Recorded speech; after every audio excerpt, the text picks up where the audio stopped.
आदरणीय सभापति जी,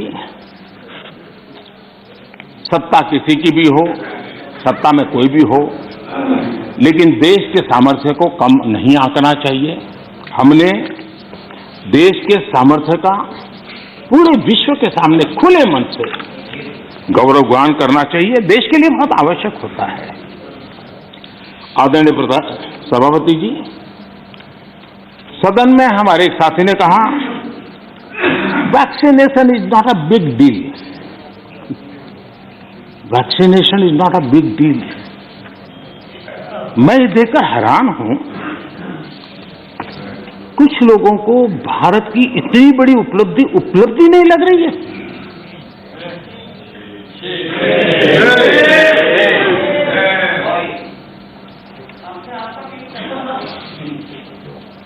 एक साथी ने यह भी कहा कि टीकाकरण पर व्यर्थ खर्च हो रहा है।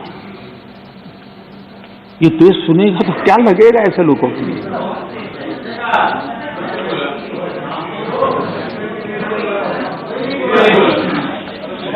आदरणीय सभापति जी, कोरोना जब से मानव जात पर संकट में पैदा कर रहा है, सरकार ने देश और दुनिया में उपलब्ध हर संसाधन जुटाने के लिए भरपूर कोशिश की है। हमारे देश के नागरिकों की रक्षा करने के लिए जितना भी हमारी सामर्थ्य था, समझ थी, शक्ति थी, और सबको साथ लेकर के चलने का हमने प्रयास किया है। और जब तक महामारी रहेगी, तब तक सरकार गरीब से गरीब परिवार का जीवन बचाने के लिए जितना खर्च करना पड़ेगा, चर्चा करने के लिए प्रतिबद्ध है।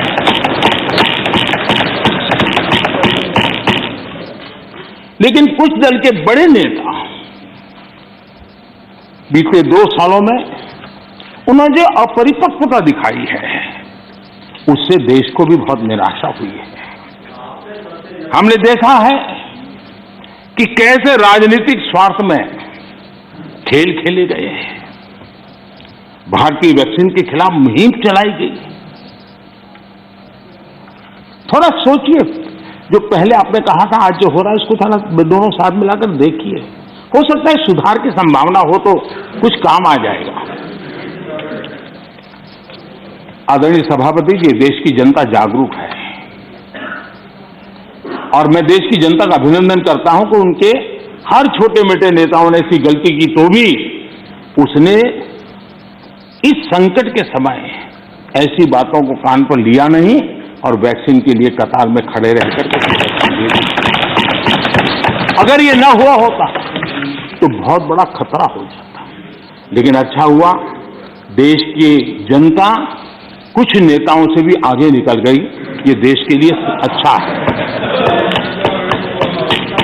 आदरणीय सभापति जी, इस पूरा कोरोना कालखंड एक प्रकार से फेडरल स्ट्रक्चर का उत्तम उदाहरण मैं कह सकता हूं।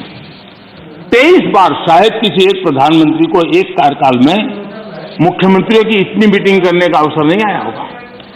मुख्यमंत्रियों के साथ 23 मीटिंगें की गई और विस्तार से चर्चाएं की और मुख्यमंत्रियों के सुझाव और भारत सरकार के पास जो जानकारियां थी, उसमें मिलजुल करके, क्योंकि सदन में राज्यों से जुड़े हुए वरिष्ठ नेता यहां बैठे हैं, और इसलिए मैं ये कहना चाहूंगा, ये अपने आप में बहुत बड़ी घटना है। 23 मीटिंगें करना इस कालखंड में और विस्तार से चर्चा करके रणनीति बनाना और सबको ऑन बोर्ड लेकर के चलना, और चाहे केंद्र सरकार हो, राज्य सरकार हो या स्थानीय स्वराज की संस्था की इकाइयां हो, सबने मिलकर के प्रयास किया है। हम किसी की योगदान को कम नहीं आंकते, हम तो इसको देश की ताकत मानते हैं। लेकिन आदरणीय सभापति जी, कभी आत्मचिंतन करने की जरूरत है कुछ लोगों को। जब कोरोना की ऑल पार्टी मीटिंग बुलाई गई, सरकार की तरफ से विस्तार से प्रेजेंटेशन देना था और एक तरफ से कोशिश की गई कि कुछ दल न जाए, उनको समझाने की कोशिश हुई और खुद भी नहीं आए, ऑल पार्टी मीटिंग का बहिष्कार किया। मैं शरद राव जी का फिर से आभार व्यक्त करना चाहूंगा। शरद राव जी ने कहा, देखिए भाई, ये कोई यूपीए का निर्णय नहीं है, मैं जिसको कह सकता हूं मैं कहूंगा। और शरद राव जी आए, बाकी टीएमसी सहित सभी दल के लोग आए और उन्होंने अपने बहुमूल्य सुझाव भी दिए। ये संकट देश पर था, मानव जात पर था, उसमें भी आपने बहिष्कार किया। ये पता नहीं आपके एडवाइजरी कौन है जी, कौन कहां से आप सलाह लेके आते हैं, आपका भी नुकसान कर रहे हैं जी। देश रुका नहीं, देश चल पड़ा, आप अटक गए।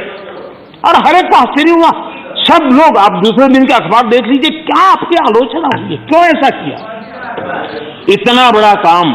लेकिन आदरणीय सभापति जी, हमने होलिस्टिक हेल्थ केयर पर फोकस किया। आधुनिक चिकित्सा परंपरा, भारतीय चिकित्सा पद्धति, दोनों को आयुष मंत्रालय ने भी समय बहुत काम किया। सदन में कभी कभी ऐसे मंत्रालयों की चर्चा भी नहीं होती है, लेकिन ये देखना होगा, आज विश्व में हमारे आंध्र तेलंगाना के लोग बताएंगे, हमारी हल्दी का एक्सपोर्ट जो बढ़ रहा है, वो इस कोरोना ने लोगों को भारत की उपचार पद्धति पर आकर्षित किया, उसका परिणाम।